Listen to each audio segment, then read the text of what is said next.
rights amendment to the state constitution, to the New York State Constitution, granting legal rights to illegal immigrants. The amendment stating, quote, "Equal rights extend to every person to ensure an inclusive society with equal opportunity for personal fulfillment and respect for everyone in New York and all their diversity." The bill claiming rights shouldn't be denied based on national origin or citizenship. Here to debate is GOP Councilman for New York City, Joe Borelli on the end, and New York City's Democratic Council member Keith Powers. Keith, you're shaking your head. Yes, you love this bill. I think it's great. I mean, Why? how can you read the language and not support it? Is there a lot of taxpayers that are paying for these illegals to be here? There are a lot of people on the list that have done it the right way and they're upset about it. What do you say to that? Sure, but this is actually just ensuring that everybody has the right to not be discriminated against.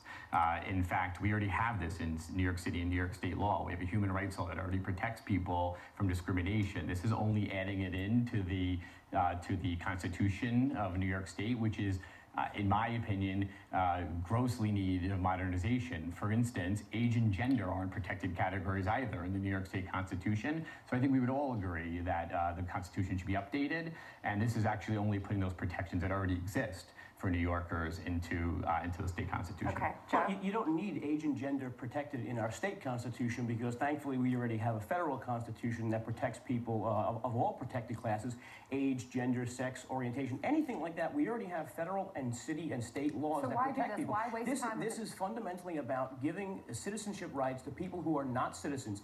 This is everything from in-state tuition benefits to whether even private companies have the ability, or the local town police department has the ability to not hire someone based on their citizenship status. This is fundamentally what happens when the resist Trump agenda gets machinated at state and local levels. What about the military status? I know some people are upset about that. Well, there was some question on whether we should include the military status as a protected class. Actually, New York City right now has that because we have seen cases of housing and employment discrimination in this city. That was left out of this bill because it's not a priority. So when we hear Joe bring up the idea of paying for tuition for illegal immigrants and paying for their room and board, people who are tax-paying citizens don't even get that. So why do they get more rights? It's in fact not doing that. That's stretching the law to its.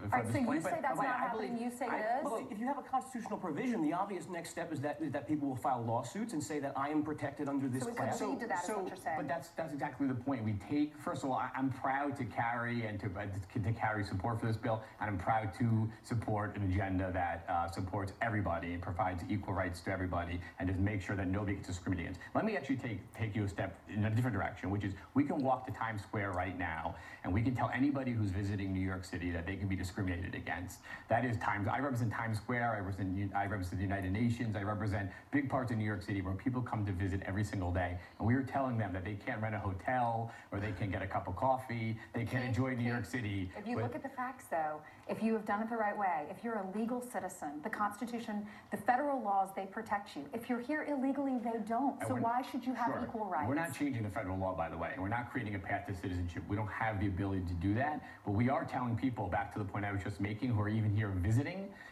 every single day. We have 50 million visitors a year. We are telling people just blocks away in Times Square, for instance, that they could be discriminated against and that they have no protection. I just totally disagree with that, and I think we should be actually standing up for every single person in the state. Joe, last word. This is not even exclusively for undocumented immigrants. This would cover every overarching person that's here, from British expats to tourists to everyone. This is extending something sacred, our citizenship rights, which could be voting at some point in local and municipal elections. This is extending those rights to people who have not gone about the process in the right way to earn and become legal citizens. All right. Thank you, guys.